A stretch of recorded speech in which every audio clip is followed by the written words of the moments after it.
Tosubwe chiddako ku AC Media UG. Chemanyiti eyo message fiki yali agifunyeko bwe yategeka wali ekyaddondo ne kitakola ayina bye yakola wakati awo agenda okuddaka ku Africana ngali ready era ndowooza Africana yamusindisa okujja wano ekitegeera kati wano yazze ne yeepima ne kitakola bulungi ne kakati kwa okwepima akoze kiyeepimye kati amanyi neetaaga kwongeramu ki neetaaga kwongeramu maanyi ki neetaaga kutapinga kyenkana ky'okuba nti isobola okukuba ekifo kino wabula ate ekyennaku ekiriwo ekifo ekyo tekigenda muwa mukisa gwa kubiri kifo bagenda bayinza kimenyawo bayinza nekyemayi bagenda kimenya bagenda kukikyusa bagenda kukola renovation ez'ekifo ekyo kati fiiki yeshe yamanyi yasembyeyo okubaawo until further notice okitegeera kati ebo balina kubanga bakimanyi tekyasobola teekawo kivulu paka naye fiiki fameyika nga y'omuyimbi brand ye y'amaanyi. So amani dobozi nawulime Esther SC wano ku Talk with SC Media Uganda. Kubuza gwe nawo sinze ubanga otaba thank you so much. Alright tugenze mu social media muliro customer ba team ngeri wano. Manyira social media muliro. Naye nga twegatidwa Kasirye Adam onono nga analyst na damu entertainment industry ne art. Atera nga tulina ne analyst omulala. Matilda Dechi gwanonya buli Dechi Matilda agamba omwana oyo lwaki tajja mpaka ohaga koze Dechi kakkana Dechi kalisa Matilda uno mpa sente njagala sente wakasirye sente anone tuve mu byokwagala sente twetaaga sente tuzeetaaga tuzaagala we love money. Anti waliwo abagamba we were saying it in the aspect of women nga bagamba abakazi baagala nnyo sente kati nga nze ngamba tetuzaagala nti tuzaagala but we want money. Ate oli wakubugu it's not a need but it's a want. Abakazi baagala nnyo sente omubuuza ani atazaagala engeri gy'ozaagalamu yeeyawukana oli lwedde okukola ebizireeta okitegeera abaana gye balize nali ndabyeko omusajja atateesa nga tali ti oba agenda kukozesa mukazi ne namusanyusa nakwata miliyoni 3 nazimukubira ku mmeeza. People have money naye kitegeeza oyo yateekamu akasente ne yeerabirira n'atuuka ku levo wagwanira ezo ate n'ebifo mwayingira togenda bbeera awo ng'oyingira mu kifo olina sente za cupa emu gy'olina kutandikirako funa aba n'ayongerako omwana yeetwala mu kifo nga kyakabi ng'akimanyi bajeti ye asobola ogikola kyogiyimiriramu nojja n'omugamba nkugulireyo ak'okunwa n'agamba nedda ndyokke kino nkisobola kati oli buli w'omulaga nti kino nkisobola n'omulaga nti kitini nga bajeti entini eyiza bba mitwalo nga 2 ne waba tabuuzizza mutwe gwe yaba yeebuuza yekka kati ono kiki atasobola omusajja nga ayagala okukuwangula nga n'ekifo mwoli ali mu levo esobola okulumba omukazi nga ggwe buli kyeba oyagala aba agenda kikola ki aba asobola okikola mu kaseera ako kitegeera ne kati obeera awo ogamba njagala sente njagala abantu ale ku ddina bampe emitwalo 2 naye nga mu butuufu n'ebifo mw'otambulira tosobola kusangayo omuntu asobola kukuwa mitwalo 2 ne gatamuluma abantu bagaba sente zitamulume kati ogenda tuuka mu kifo ng'omusajja asobola okujja n'anwamu kati ayina alya n'emmere n'asaasaanyiza emitwalo 2 kakitegeeza oyo bw'akusangawo nga naawe oli ku leve yeesaasaanyizaako 2 amanyirawo nti kati ono mutengula transport ayina kuba wakakadde okitegeera airtime ayina kuba wa mitwalo 5 ne kaakati akusanze eno oluusi ayinza n'okuba nga eno gy'oli akusanzeeyo bwe busobozi bw'ayina asobola kukuwaayo 2 mutwalo okitegeera abantu bagaba sente okusinziira ku levo ya sente ezitabaluma ate naye atunulira n'alaba nga kikola ki nga kigwanidde kaakati nga tonnasaba sente nnyingi gwe ofaanana otya otambulira wa gy'otambulira eriyo abali mu weiti eyo oba otambulira mu katanga ate gyoyagala omusajja anaakuwa 2 weeyambalira bw'otyo otambula n'otuuka mu kafo nga okutteyo eccupa ye emu eri awo gikomberera n'oli bw'akutagetinga amanyirawo nti oyo alina eccupa emu gy'akomberera bwe mugulirayo endala 4 ne muwa n'emitwalo 5 kiwedde kati kikisinga kwoli atutte n'atuuka n'agamba njagala kunwa kabiya kange bampe rounds zange 4 zibeerewo awo n'ekyokulya n'akituma okitegeera kati omusanga ng'atudde alyokke wandiyagadde omwongererewo omwenge gumala wandiyagadde omuwa ebyokulya abiina wandiyagadde obulimbe ki weekiri okitegeera kakitegeeza gwe woba olina kyoyagala okuteekawo olina kulowooza bigger than that olina ebintu bya attractinga bwa attractives kyobola bw'osiga obukyayi okungula bukyayi bw'osiga embeera embi nga gy'olaga era gy'ogenda okukola ki kaakati bannyinaze nga mukyayagala okunoonya ssente olina okumanya ozinoonyezaawo ezo ennyingi abasajja bagulira abakazi emmotoka aba alina obusobozi naye kakati waliyo ebifo mwe batajja kati ate nga n'ebifo mwe bajja era nabo batunula okitegeera akano kaba kantu katukute wala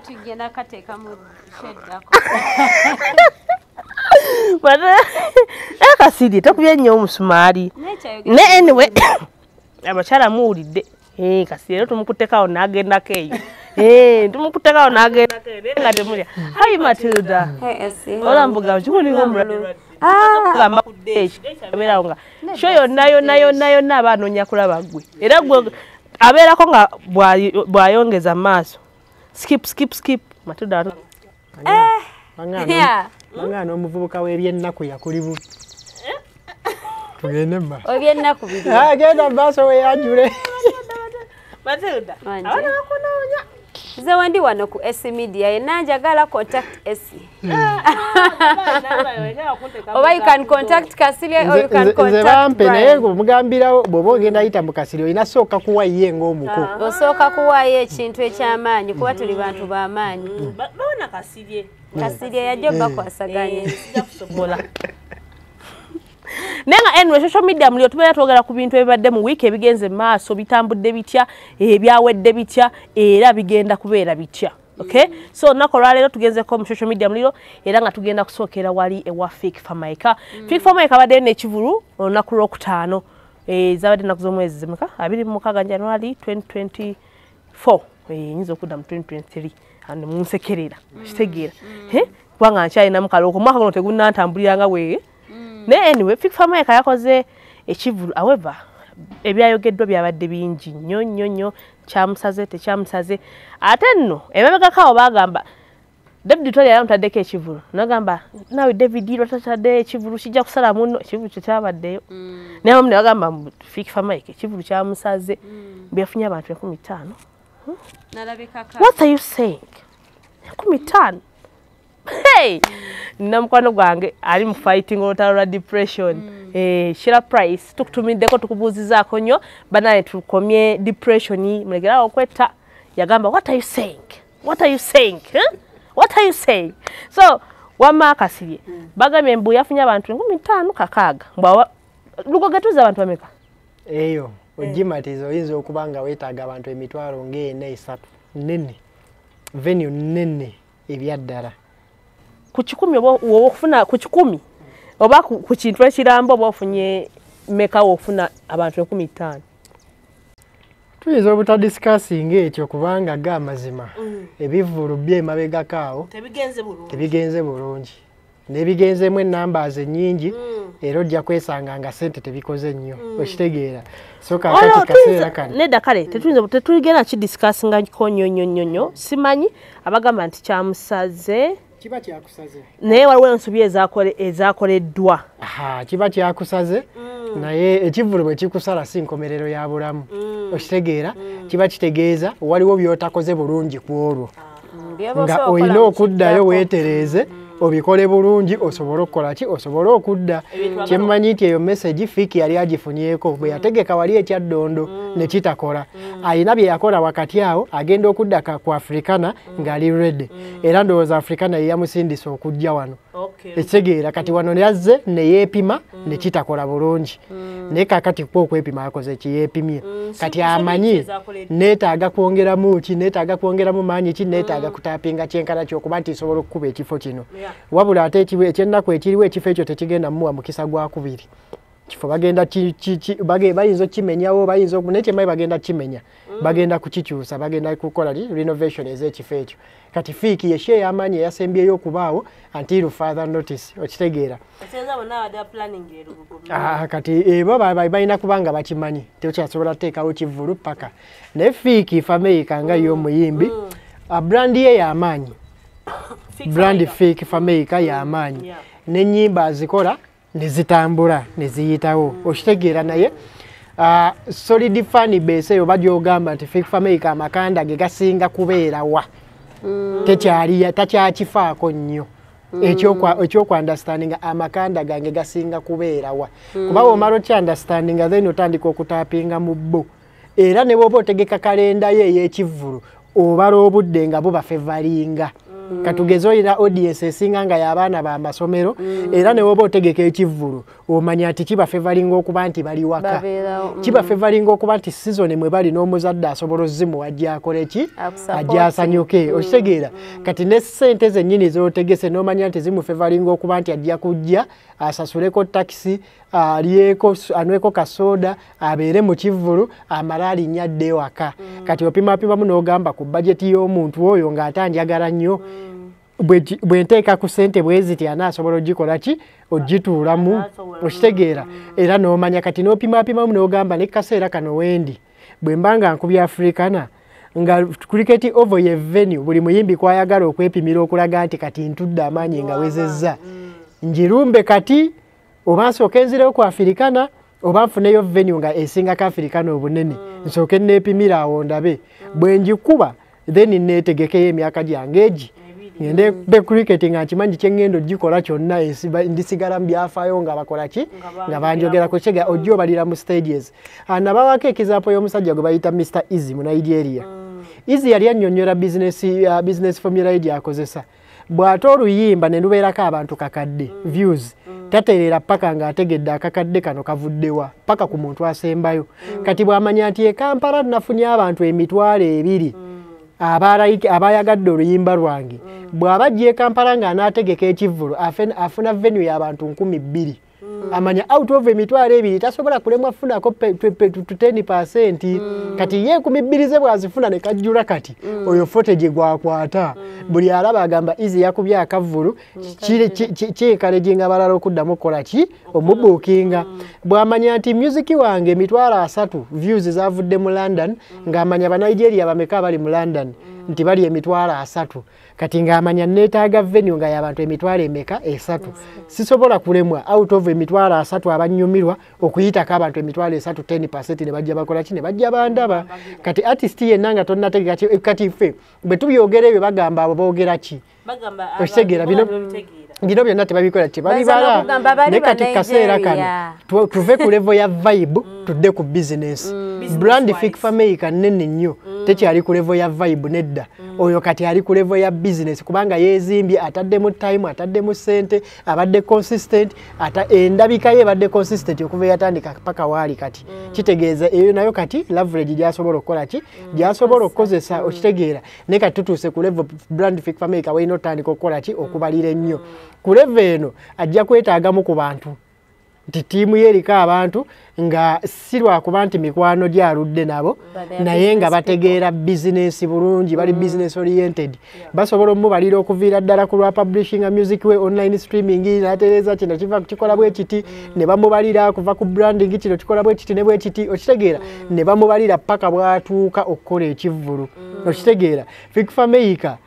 atuuse ku level y'okuba nti brand ye terina kulinda kivvulu okukola ssente nnyingi lwaki nze okuva ennamanya fikfa maker mumanyi nga gaya ali fashionable kuviira ddala ng'akyasoma ku stena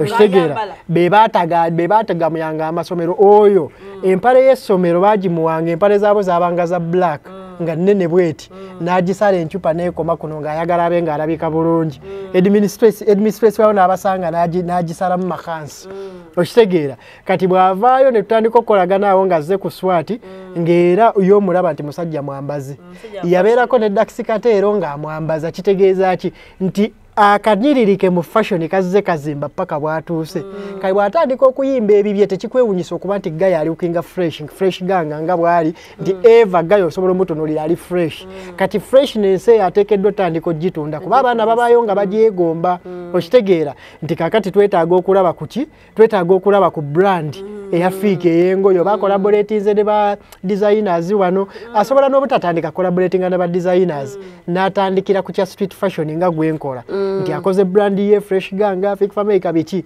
kubanga n'ekizampa agirabyeko fikfa maker nali mulabyeko mu dduuka lya Juma Jackson musajja yali Tanzania awo balina ne collab African boy brand abagimanyi mwenna yagaayo oyo muyimbi moddo naye kati yateekako n'ekyaki n'ekyengoye era yakoze ne store nnene nnyo mu Tanzania okitegeera kati Fiiki ateekeddwa okutandika benchmarking abasajja abo ng'abalabirako ebyo okitegeera kuba nawuliddeko nti ekimu ku kyaleetedde ekivulu ky'okubaamu akavuyo Ketti yabadde alina okujjamu at the last moment okubaako byakiriyalinga ebyabadde biganye nga byonna biriki monitare kitegeeza oba osanga okwetegeka kwandibadde beta singa sente zabaddewo kitegeeza ki singa atandika okulavulaginga ebintu ebirala nga ne music bwakola agenda otandika otegeka ekivulu kye at least nga asobola okifacilitatinga 50% then ne bapromota ne bajja ne bafacilitatinga 50% n'aba ng'akola ebintu bye mbudde kati obudde bwe yandimaze nga adduka wano anoonya sente adduka ali anoonya sente n'abumala mu rehearsals okusobola okuwa abawagizi beki experience ennungi okitegeera so Fikfamaker watuuse ali ku level yakola business n'ennyimba zennyini zaata eri abasajja bano abawuliriza ennyimba nagga lujja kukola business lujja kukola lusobola okuleeta abantu nabiki nabiki okitegeera ebintu ebiteekeddwa otandika okurevisingibwa okitegeera so moving forward ebyo tulina bikola kyo obitunuulira kati ninyo ku nsobi ezabaddewo ngenda kudda mu nzogereko kuba tezisoose wuwe abayimbi b'e Uganda baba artist b'e Uganda tukyalemeddwa zifaako interest y'ebivvulu mujjukira ekyali ku Battle of Champion omuntu asasudde emitwalo gye 10 naye ng'okuyingira kavuyo k'amaanyi kitegeeza ekyo tekyasoose wa Fiiki ne bakuba n'abantu embooka awo kitegeera ekirala kiba kibi nnyo omuntu okusasula VIP emitwalo 5 kyo kine wa Fiiki tekyabaddeyo oba emitwalo 10 ate n'atuuka ne munda ng'akatebe kaggula ka mutwalo kiba kitegeeza abaagisasulidde 11 oba 6 ate nga bamusabye n'omugamba mitwalo 5 ogenda kubeera ali otuule nga tumbuto weeyagale kati ye bw'aba tasobodde funa za katebe asigala ayimiridde tayawukana na ordinary ow'ebiri oba omutwalo oba omulese ku level ki ku level y'emu era oli agamba bugambi wabadde just side eri nene gye nabadde ffenna twabadde tuyimiridde throughout the event okitegeera ekirala sound tulemeddwa okutegeera sound bannayuganda abasetinga sound tekiri ku kerere sound taba ku kerere quality ya sound tepimibwa ku kerere muleetera abayimbi okuyimba nga bawoggana microphone ziriwe ebyo bitegeerekeka abawagizi ne bafuna experience embi ne babanga omulundi omulala bagenda batawanya okuddamu okuyita kubanga bajjaga batuyita mbivulu naye bakola ki bawoggana okitegeera biwoggana buwogganye tebikola ki tebigatta ekirala ekyabadde ku kivulu kya Fiiki nga neewalala kibaddeyo ekintu kya performance zaffe zikyabulamu nnyo stage performance zibulamu it is your concert oyise bantu you are celebrating something you are celebrating your career you are celebrating your journey you are celebrating your achievements mwaka ogwo abantu bateekeddwa okufuna ekinyusi ekyamaanyi ddala take time and practice ekibaleetera oluusi obutafuna time practice nga ziba money issues zize nkugambye ne Fiiki waali we have a solution for money you a merchandise brand mwe mutunze brand gye bayita Ebrians gwe ne Lwanga yajjanga n'agamba mu dressed by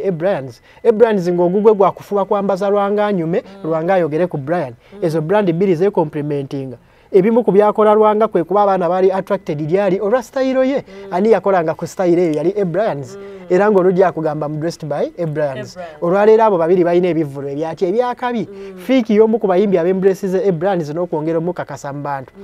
bw'oba ng'osobola okikolera olinawe osobola okikola ki okyekolera ekyenjawulo ekibaawo osobola ofunayo omuntu bano abakyala be mubeera nabo abalina ku ssente abawalabala abo mukwata ateeke wali ssente naawe oteekewo entinitini gw'oleeta erinnya mukole store wanga yakabi mu designing eyo originals awo mukole business structures imbe business yakabi kati by the time ekivulu kyo kigendo tuka nga milioni 5 nkaaga 7 oziyina waawo osobola okugamba oyita promoter n'omuga tutandikira wano okitegeera ate nga ne bw'oba tozirina oyina business eri fomo kw'osobola okendera ku makya n'ogamba nti bannaye mumpeeyo sente bweziti mu banka ne bazikuwa ate nga neeba bazikuwadde ne bitagenda bulungi tebagenda kuba bubirwa nsonga wazisabira kweno business ate yo eri esobola osigala ng'esobola ki esasula mpola mpola ekintu ekisinga okugaggawaza abantu OPM other people's money togenda kukozesa zizo naye ate otuuse mu level ekozesa ez'abalala okitegeera so zino issues tusobola ozisolovinga ne tuba nga tusobola okgenda mu maaso ekirala abayimbi kyemulina okumanya venues zitandise ofuuka risky Serena eri risky Kolole eri risky kubanga ziriko bannyiniza abaana programs endala cricket egenze tugenda kuddawo awo otegekera ebivvulu tuzzeeyo wali bulijjo bwe tunyumiza nga tugagamba banne tetulina venues tujja kwesortinga mpola mpola Matilda Fikfamaker oyinza mwogerako kimu bibiri notamwogerako nnyo kiyaawo Fikfa Maker ekisookera ddala muyimbi wange mwagala nnyo. Nezera kuba kyendabe ku Fikfa Maker yalemwa okutegeera his target audience gyebeesinga. Nga Kasewa yadde atandise nti oba ye kennyini oba bamuyambako managinga concerts zino balemwa okumanya abantu be baliriddawa. Okitegeera abantu ba Fikfa Maker abaagala ennyo music we bamwe not fair like I'm among but abantu be like go gambe crowd yesinga they are those kids that is why even mu strategy yokola videos ateka munya abana ba ghetto kids. You know why? Because every time a kid sees those kids in a video they assume that's their song. Okitegeera era aragale well look at all the songs nga mulimu nnyo abaana nga bazina zisikiriza nnyo abaana abato. Okitegeera kati Fikfa Maker ndoza yandi he should go back and re-strategize when it comes to his concerts. Amanyi bamulage audience ye entuufu eririddawa. Bw'amala okujenga Kasewa agambe tino like he needs people nga bali business oriented nga babala sente. Okitegeera sente nti yadde omwana bayinza omugamba okuleeta omutwalo naye nga tesinga abatadde concert ye in an event where there are going to be so many kids abagenda kufuna sente nyingi okusinga zeyandifunye nga tegekedde lugogo at 20,000 the kids cannot afford there or a parent can't allow their kid to go there past 10 p.m. Oba kitegeera na strategizing because we've seen so many international artists nategeera crowd ye nga are delivering to their crowd kubanga bossa they get to be so business oriented nagamba okay aba corporate abakulu tebampa bani abampa bani abaina excitement yange bana nagenda I'm just using that as an example bana ye nabanga ye asanyusa bana era nomusanga nga akolera ddala profits ze okitegeera so making a concert they should understand that it's not about people that are lifeists oba abantu abanywa omwenge. You can create your concert him as Fikfa Maker ayimbira nnyo abaana like teens teenagers between 10 and 18 years old abaana abo abasanyusa nnyo oba kitegeera so he should really now start to think of kubanga you see a concert ye gye bagamba embu ya flopinze neye lugogo yenzijukira I was even supposed to go there bagamba teyakwata ate ng'olaba Kyadondo rugby ground it's not even a big field naye nawe yalemwa okujjuzaawo kitegeera ne bagamba kubanga yatadde mu kifo nga aba crowd ye tebera okay nga crowd ye tebera attracted to that place okitegeera wabeerawo ebifo nga bi attracting a crowd yo nga access is very easy nti omwana okulinya okuvaali ebwayise paka kweyo concert tekigenda muwa buzibu okitegeera naye ng'omulala agenda gamba ate nveena ate mpite wano ate ntuuke wala ate wennaatuukira eri already nga transport gwataddemu asinga ne kuzigenda okola ki oyingira show okitegeera so he should really think when they are making what kinze kyendabe ku concert zaano Kasirye according to my observation I don't think babala nnyo ebintu bino in a business sense naye babikola nnyo in an excited sense ebbugumu weijja like baba ne bbugumu okitegeera ndaba Kasirye yakubawo olaba Kasirye yakubawo ate gwe Matilda okitegeera so ate ng'olina nezi hit ne beerabira nti yes you could have a hit but Ugandans love comfort okitegeera how many of your crowds agenda okujja ajje mu concert ye mu bazungu balaba omuzadde waba kati look at Taylor Swift Taylor Swift crowd ye singa yaba teenagers ne mu bazungu ba teenagers abasinga balina curfew okitegeera naye abazadde bavuga abaana baabwe ku stadiums namulinda the whole night. No, no. This is, but those are the people we learn from. They are the people we copy. They are the people we mimic. Okay. So if we've decided to copy their style of living, that means we should also copy their style of running business. Okitegeera ko oba ogambe nti ogenda kumukopanga bwayimba omukope nyambala. Why can't you copy their style of business? So their style of business is that it is targeted. Tebakola business just out of making profit and everything. Akola business nga targeting a profit, na targeting even the future. After that concert, what will happen? Like what will come after? Nga Kasirye wagambe katera ngo Fikfa Maker aina brand like his Fresh Gang. Asoro kola Fresh Gang jumpers naziteka ku concert. Nga omwana agenda kujja ayingire concert asangewo jumper or t-shirt nayo ajigule okitegera like ngakubye ebinyonyi bibiri nejinja eryo dimu abana bagenda okuva mu concert already nga ku streets bambadde fresh gang okitegera like business because bobanga olesa abantu abatali just kubanga abasinga abategeka ebivulu bya wano bali so money oriented bagala sente okitegera nti oli promoter agenda kujanga ali kuchimu mfunira muwa that is why they even do things that are half baked kasita oli analaba wao omuzindalo they assume it sound but what kind of sound is it going to produce okitegera oli kasita analabanga kasita nafuna ticket fe tujaba already tufunye sente zaffe oba ayingidde atya oba atya they don't care so that is the problem abasinga bateka zino concerts they don't even find these artists as their investment as their assets babalabanga echokozesa like it's just something to use for them to get money they are not using them as their thing ngaoga nti this is my business this is where I earn njagala omuntu ave ku concert ya Fik for Maker nga we naberanga like nti Keti ya nti omuntu abere neyo thing mu mutwe gagamba Keti wa organizing a event ebera excellent okitegera just using it as an example kati balina okola bino ebivulu nga bakopa nnyo engeri abantu abo gye bakolamu ebintu byabwe ate nekira advertising yabwe ekyabulamu the marketing that Fik for Maker marketing teyabadde that excellent waliwo shows z'abaana ezibadde nga zibeerawo no waliwo shows ezibadde nga zibeerawo shows of like the Spice Dianas concert yagenda otuuka nga omwana alanze ekivulu naawe kenyini n'ogamba maama nja genda nga akiranze on high like nga yes like nga batake out that kind of force like there obawulyanga there is that excitement you want to go for that what is there guy nga tulemeddeko nnyo it wasn't there he advertised it in a way like yo I'm big I know I'll get the people period like yo you guys should come teyalaga that needfulness of like you guys you should really show up ate ngola ne mu baselebu betwegomba oliaga wabanga selebu yekenyi tasobola aba ne management abera ne team ngeri dedicated to making sure that the numbers come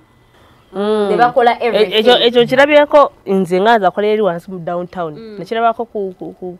kine kivulu kya tugende mu kikadi duka ku duka okitegeera duka ku duka fe twali abantu baguli ya ticket no watu atuka tutyawo watu atuka tutyawo okuba ebitu bya kutunda ticket duka ku duka watu atuka tutyawo kwega Uganda tulina trendi za fezija ezituyita nolabira ddalanga obokiraba twatuuka tutyo kuba nti ticket kati buli muyimbi akola ekivulu nekangani ayali ani navio samulaba yoko yagenda yali azawi nga nayo mulaba ayingidde edduuka ku dduuka nenga botunulira brand ya azawi nekye bali mu kuzimba akavimbo ke bali mutegekera omanyize siri muntu omu kubagana abayimbi okuvimba sigana muyimbi kuvimba otekeddwa you are not a normal person oli artist olina kyozimba ekyamanyi you have to create that embera y'okuba nti abantu bakwetaaga siri omu ku bantu abayimbira abayimbi okugana okugaba interview osobola okugaba interview at your convenience diro olabye bwekugattako kuba olwa nnyo mu kamera ate otama bw'oyogera nnyo otama naye wano mu kaseera bw'obanga tolimu kwogera ani akwogerera oli gw'oyinza okugamba nti bw'olaba oyo oba olabye fresh gang good life yakirinanga nga bw'olaba oyo oga oba olabidde oyo good life Leon Island yakirina ng'eriyo figures z'olaba nga si kamiliyoni neno tululi omuntu ng'ayingidde mu kitundu n'oga Island okitegeera Firebase Army eri abantu bewalabanga nga naye kuba ku Facebook olaba Ashbag kato omanyirawo ti Firebase okitegeera Gagamel inawe yatuukira ngo ina abantu boolaba tewetaaga nalaba bebe simano Kirebasoni simanya Sultani Faizo simaba nga uwo batunuulira bwe balabika Gagamel ebeerabise kati tudde ku kiririze alien skin eriyo figures nyingi z'omulabiramu olaba mu Sudani bolaba Gudo bolaba Kerementi bolaba Luga Media oba olabye eki Fangoni figures cheziliwawo nti bolabo yobola bye fresh gang apart from fake fameka oshitegeera mweno competitive generation where you don't need to speak a lot but you need figures ngoli bwajitunuliraga a fresh gang oshitegeera that family jokuba abantu maso kati akavimbo ko kajja kunyuma ngeri abaka defendinga nti gwe newo batoyogedde eri yajokola ki wajo defendinga munnamawulire gwe eyandibadde mu kifonga akuvuma oli amusanga akuvuma n'agamba ate kiki oshitegeera bwakimubulira n'akisootinga oba kimuluma kwogera naawe nakubiranga naye ali awo laga omusajja talina buzibu ne mukola ki ne mwogera oshitegeera kati that vibe needs to be there oshitegeera social media bani babeera waawo nga bw'omulaba bw'oli wateekayo live ogambirawo sajja fresh ganga we yakoze eki we yaze kati bw'omala okuzimba ekyo then osobola okudda ebbali n'okola ki n'ovimba oshitegeera nja kukubulira nti Vinka can be more impactful than wali kati kubanga kuva last y'ennyimba azirina oshitegeera naye ng'oggyeko Vinka direct ne Swangiza Avenue figa ki endala mw'olengerera Vinka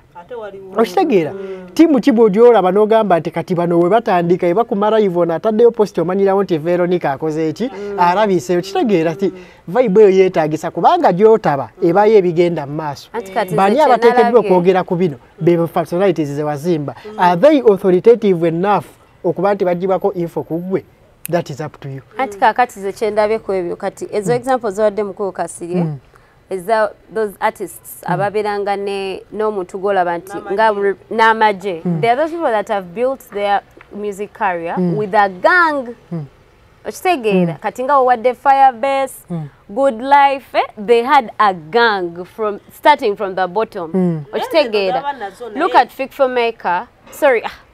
Alien Skin abadde ne gangi ye abamuyirawo omubiri okitegeera kakati abamu ba artists bajja nga talina that kind of force. Some of the most successful teams ez'abayimbi mu Uganda wano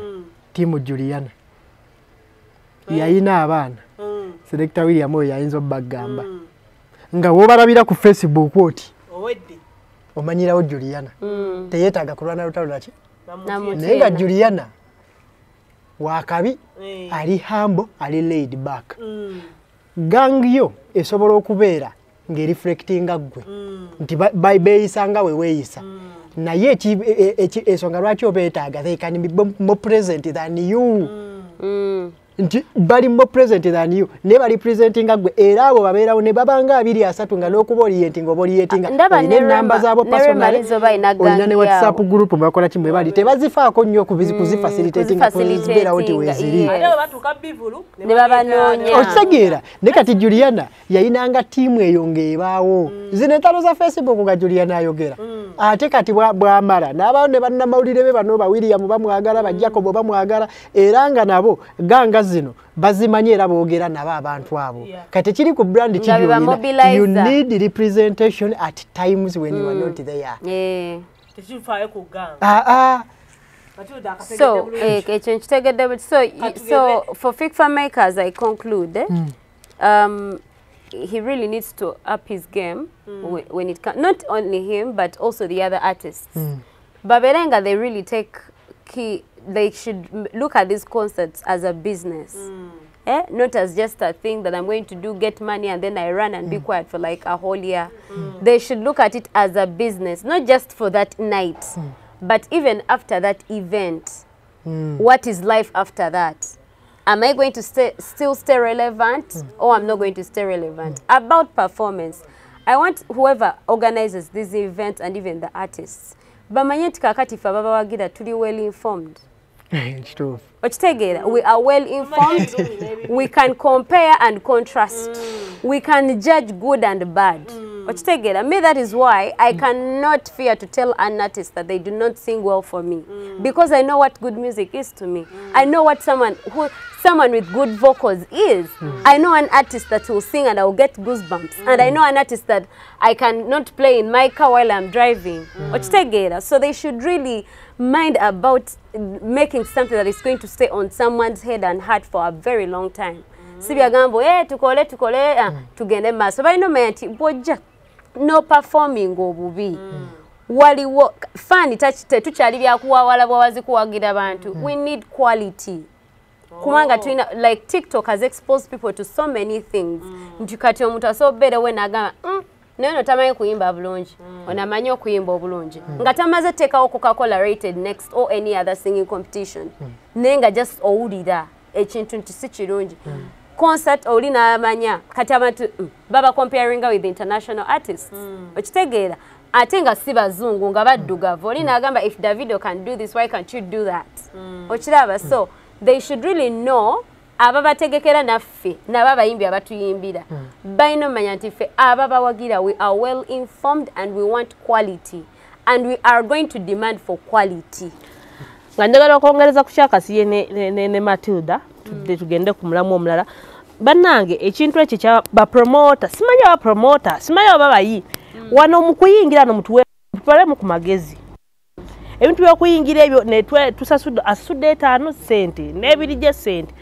bikiruma nnyo okudde eno n'osanga ng'omuntu ali ewaka yalabye bulungi nnyo n'okusinga nga yakunyumiza nga yakunyumiza I would rather watch a concert from home. Nga yakunyumiza nti gundi wamulayo nga ekyo nga saakirabye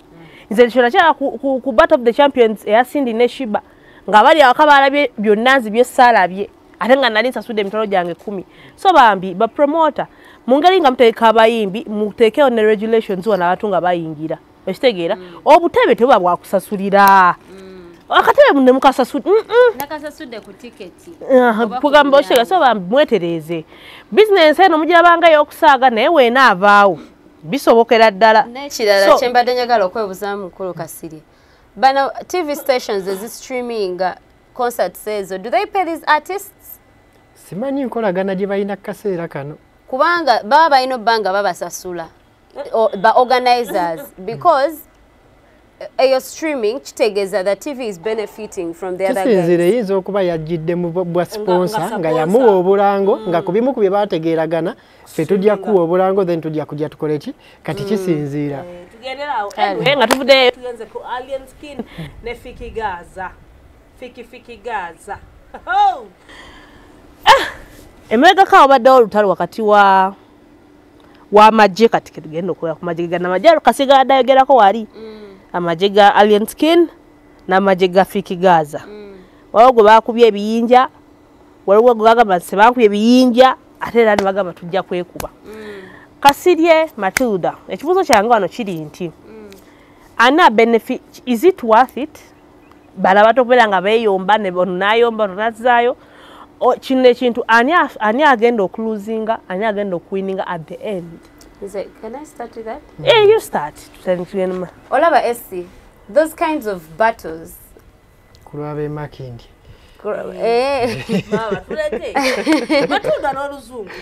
kulwabe makindi ezo battles labe eziri verbal those verbal for as nzengaze ku ngeri genda bemuno according to the information that I have with maybe music, the little that I know in music, music whether international or locally, those ebintu ebyo tebibulamu okitegeera era ng'ekitambuza nnyo ba artists abasinga naddala babali mu hip hop more especially hip hop zibeera ezo battles ezo beef ezo naye nga kati tuba tusuubira nti zibeera verbal nga tezirimu kuyiwa kumalawo obulamu bw'omuntu oba to hurt someone physically nga egenda kubeera verbal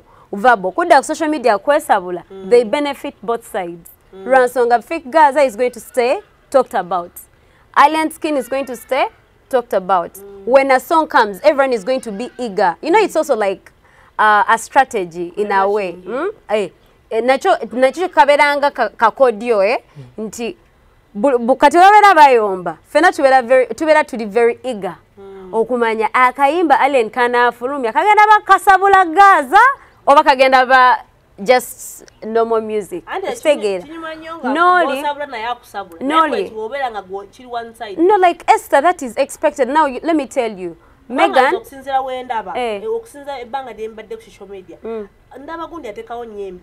Kata tunaika kwa example ndala nti sibe bokaboka barana like that is expected mu bantu bonanga they are creating the same work. That is competition. When you look at wategede ku battle ya Nicki Minaj ne ku beef ya Nicki Minaj ne Megan Thee Stallion.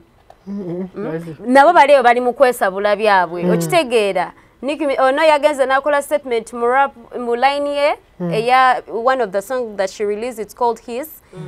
Nga Nicki Minaj alabanga gwe balumba nazza omuliro negwaguddiza asirise yafulumiza luyimba olu era ffe bafani ne tudeclaring nti Megan yawangudde luno olutalo okitegeera yes kati like everyone has gone to find yagenze nagamba musimanya Megan Law in that song of hers abantu ne bagenda ku internet nga they are searching what is Megan Law. You get what I mean? So like, to be very expected in a situation where people are growing and they are producing the same product. Fake Gaza, muziki. Alien Skin, muziki. Rokwanti Alien Skin, era yenze where I give him the credit is that he has stayed the GOAT. He's not going to come again and fight with Fake Gaza. He's the Fangon king. Katitaga na kudera to fa abantu betumulabe nga atakayana ne Fake Gaza. Okitegeera like wabera ngori brand to some extent oba we know kwe no gamba let me act like I'm not hearing or seeing what is happening. Gwe notule no linda nebewa okitenga bwagambe kasirenti wabera abantu nga bebakuranira kati Alien Skin basoja be bamuranira. He doesn't need to say anything. Nalabe video je yakoze ngalaba figures aganze ngena kubebikonde ngena mkorating. He's just keeping quiet laughing at the video. Okitegeera. So those fights are expected ante to zileta it's also part of entertainment. Byongera omuliro zileta vibe kuba kakati singa togera kuki kasiri ani a losing ani a winning at the end. Kimaliriza nga kiba two-sided. Okitegeera nti bwe mukeera ku makya ne mutandika okugugulana buli side esobola obbaako byetwala ne byefiirwa. Okitegeera kati bonna abakirimu baba balina okukimanya nti naali emabega ng'okiri wala naye nga gwe ogukuma kisobola osembera ne kikola ki ne kikutuukako. Okitegeera omanyi waliwo osobola okukuma oluyiira nga tomanyi. Osobola okukuma oluyiira nga tomanyi. Oyinza okulwana osigaza amaanyi nogaaka nkozesa ono agandeetere kati bw'atuuka n'agafuna n'agamba lwaki nga muddiza ate n'amaliriza ng'akwatagana n'oyo gwe wamusindikira ne bagagabana kuba kaba kaseera kaabo kushayininga kubanga alusi naye ayinza okuba akimanyi nti naawe ogamutuma gamujjako si musiru kati gwe kuma oluyiira ng'otuma omwana ono amaanyi mu ngeri yonna gy'ogamutumyemu naye singa anaamanya bagakonsolidatinga batya tagenda gakuddiza ate nze kiba kinnyumirana nnyo nti bw'akeera ku makya n'agafuna n'agagabana ne munne bwe bali mu myaka gyegimu ne musigala nga musigaddeyo emabega mufiiridde mu muzannyo gwammwe. Okitegeera kubanga influence bakyagirina. Okitegeera kaseera kano industry yonna eba efunamu okuggyako abo abalulimu bennyini. Kaseera kano we lukyali industry efunamu abalaba content creators ab'enjawulo abazi YouTube abaki bakyazizo ono bakyazizoli numbers ne zambuka kaseera kano. Lwaki ngamba kaseera kano industry efunamu naye abakirimu bo bayinza okuba tebannafunamu nnyo. Alien talina interest mu lutalo lwa Shafiki. Okitegeera kati Shafiki kaseera kano aba akyalwana yekka naye ye kimuwa advantage nti engeri gye kiri nti Alien ayina abajaasi bangi n'abantu abamwagala bangi ku social media. Kati Shafiki wajja n'amusojja bali baba balina okukola ki okumuddamu. Okitegeera kaseera kano ye Shafiki aba akola ki aba afuna. Kati abawagizi ba Alien baba bazanye reverse psychology kye batamanyi nti buli bw'ovuma Shafiki omuleeta mu kifaananyi kyekimu era abamu osanga oli ng'ayagala nnyo Alien naye ng'akutta Alien n'ateekawo n'ekifaananyi kya Shafiki. In actual sense tebenkana naye kaakati gwe okutte Shafiki omuleese wano kitegeeza olaga ensi nti otandise n'obbanyumyako mu statement ki statement emu. Kaakati luli Alien babadde nga bamukwatanga ebifaananyi by'omusanga nga bali mu kuyomba batadde wana Alien ne bateekawo Bobby. Kati mwe abawagizi mwe mukkakkanya omuntu wammwe okumujja eri ne mumuleeta ewali Shafiki. Era nagambako n'abawagizi ba Bobby lumu nti mwe mukkakkanya Bobby omumuleeta eno gye mutamwagala lwaki mumuleetamu erinnya lye ne bw'oba omuntu ayogera birala muleeta erinnya lye n'ekifaananyi kye ne mubiteekawo. Kati okugeraageranya okwo abawagizi be bakola ki be bakuleeta. Era n'abakuma mu lutalo luno nkimanyi bakimanyi kaseera kano alien tasobola kubawa response ne bakimanyi abawagizi bayina abangi bagenda kujja out of excitement bakiwe response bakifuule ekyamaanyi olwaleero tukinyumyako lw'abawagizi bye basheyalinga okitegeera Shafiki abeera eno n'akuma omuliro kati abawagizi ne bajja ne bakola ki ne bamuddamu okitegeera kakati mu kaseera ako kiba kitegeeza olutalo luno luba lutambula naye nga lutambulira eri ku Shafiki n'abawagizi ye abakikola ki ye abakifunamu okitegeera wabula ate era inawe lwakuba okifunyemu mu ngeri embi naye era artist yenna yandiyagadde erinnya lyo sigala nga likola ki litambula okitegeera kati ye alien wagumira n'amanya nti akoze lwansonga parties eziba emabega abazimanyi bannamawulire abamu ab'amaanyi baba bamanyi parties eziri emabega kati womanyira nti olimu amaanyi parties ezo kulwanisa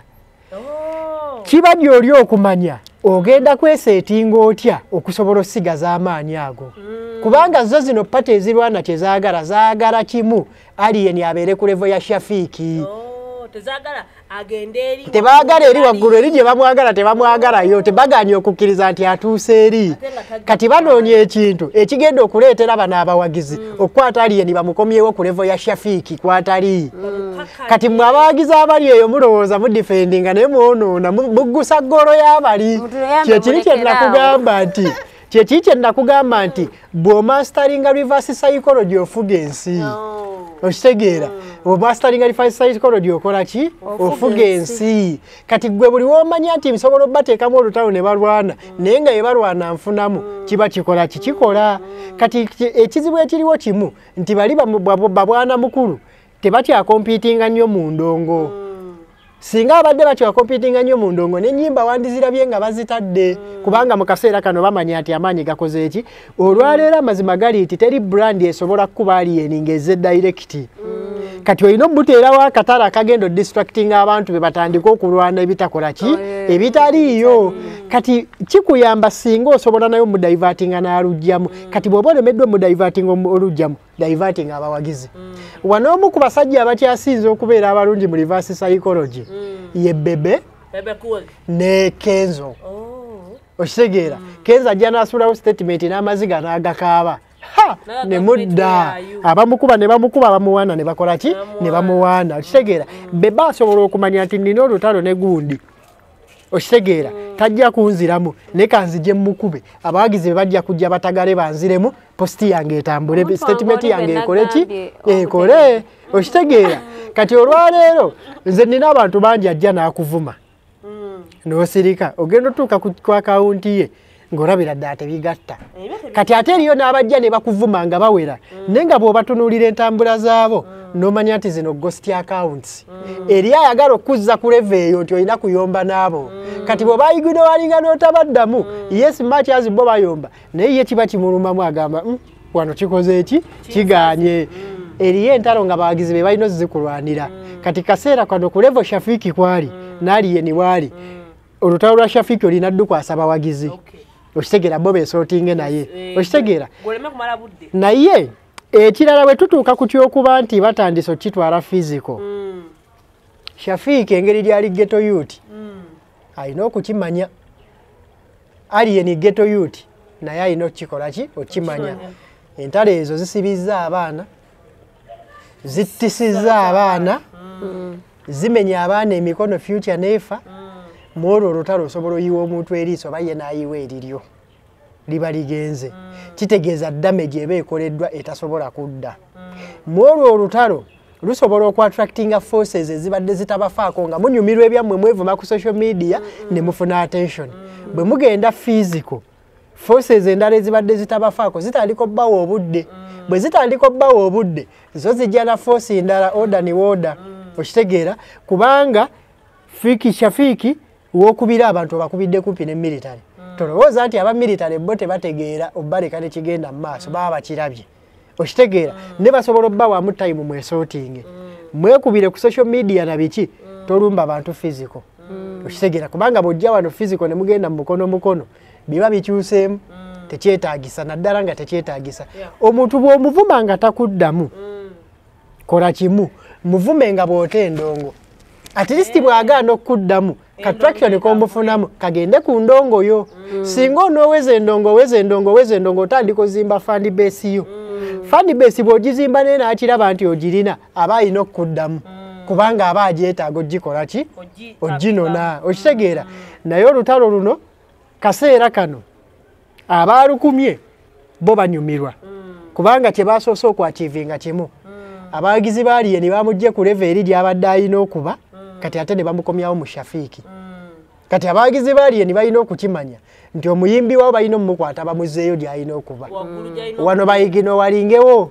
Okitegeera tovuma toviewinga tokola ki. Nze omuntu wemba byokola sibikkiririzaamu sijja kukola ki? Sijja kikola. Okitegeera kati ku saidi ya Shafiiki olutalo luno dufunamu kuba endongo.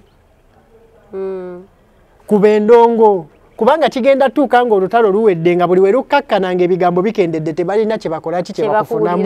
Kati abaagala okulwanirako bandiyagadde osharinga endongo yo. Naye kati bajja tuuka nga tebagikola ki tebagiraba. Jjukira eriyo abantu abagenda okwagala kubanga olina obuzibu n'aliyeni naye nga tebaagala Dokita Kamiiri. Kati abo bo balese mu bbanga baba bajja kuyomberako naye nga music wo tebajja musharinga kuba ali mu Dokita ne Dokita alina abalabe be. Ne bw'ofulumya music wo individually bajja mu concentratingako babukole ki? Bamusindika. Okitegeera nti eriyo abantu abagenda okwagala kubanga mu industry eno buli omu yandiyagadde okuba aliyeni kati kubanga yagulina. Ebyo bibaawo era nze sikiraba mu buzibu bwonna bizinesi ntalo. Abantu balwana osigaza amannya, abantu balwana osigaza set, abantu balwana okusigaza position. Bw'ojja n'otwala position zaabo naturally oba logically oba strategically bateekeddwa okunoonya engeri gye bakola ki gye bakulwana. Kaakati gwe buvunaanyizibwawo okunoonya strategically ogenda kulwana otya. Eriyo abalwanyi baabamu b'olina okurizaavinga ng'olina obbakubira akasimu n'obagamba olwo mululeke kubanga ensi bwe balaba emanyozeemu ne bw'oba toyogedde naddala ku mwana ono. Kati aba alina okukikolerera okutuuka ofuna attention ki? Attention yo. Kuba nawe wakikolerera ofuna attention y'abali okulwana. Okitegeera so siwagira kwevuma ng'omuntu naye basazeewo okwevuma sibalinaako buzibu. Siwagira kwewemula naye basazeewo okwewemula nkibagamba bulijjo sikirinaako buzibu. Kyesitawagirira ddala kyensinga okuwalana ze physical ze bigenda mu physical ebyo byo Shafiiki entalo za physical zireke alien entalo za physical muzireke buli we mulaba nga zeewalika waliwo erujja nga terwewalika mu luyimba lwa Coward of the Country oba Coward of the County buli kimu kinyonyolwa waliwo erujja nga terukola ki terwewalika naye at any point given any chance nga lwewalika Tolukola. Tushagana maso alien skin. No kira okwongereza ku kya mwami Kasirye kyabadde agamba nti olaba kyoyogedde ekyo nti abayimbi balina okumanya if you're fighting a fellow artist we hear you more when you come with a song. Okitegeera kati afigaza kyaliko yes okujja nayogera byonna byayogera but the moment Alien Skin releases a song nga luli related to that fight obaera aluzinze oba kitegeera because that fight jemba nekugamba eri between Nicki Minaj and Megan Thee Stallion bagambe Nicki Minaj wejje ku level yo ey'obwa queen neweteeke no wansi okitegeera lwakujja kuddamu luyimba na bigambo gw'omuntu alina studio ewaka okitegeera genda mu studio oli rapper byoyogera osobola bikolamu oluyimba n'obaddiza okitegeera so balina okukinga nga olaba nga kiri very relatable nti for an artist you're fighting a fellow artist your best weapon is a song. Ndongo teri bidala teri byakutugamba ono amanye owemula ono alina ekikonde simanyi ono amanye emigero ono alina gange ennene waliwo ebintu bye twagambanga abazadde nga tukula mama okubira bwerere saakikoze kati bwe twatuuka ku ssomero gye nasomera mu sekende walingayo omusomesa twamukazako Freeman nga bw'aba akuba omwana n'amugamba masita okubira bwerere saakikoze yavuga kati kankuwa ebitaano okukubira essente amuwa ssente amukubira eki ssente artist yenna okuvuma omuntu bwagamba omuntu bw'omuvuma mu kifo ky'omuvumira obwerere muvumire ssente otya mukube mu luyimba olumuvume abantu balulabe YouTube ekusasule bwe luba lukutte ne kubivulu bakusasule okitegeera saha yavuma bebe nga amuvumira sente era mwabiraba kati Shafiki osobola ovuma nga ovumira sente kubanga ebigambo bino biyinza obutakusasuza nnyo naye oluyimba lusobola okukola ki okusasuza so ba artist temukkiriza vumira abantu bwere abantu mavumire sente muvumire mu luyimba lusasule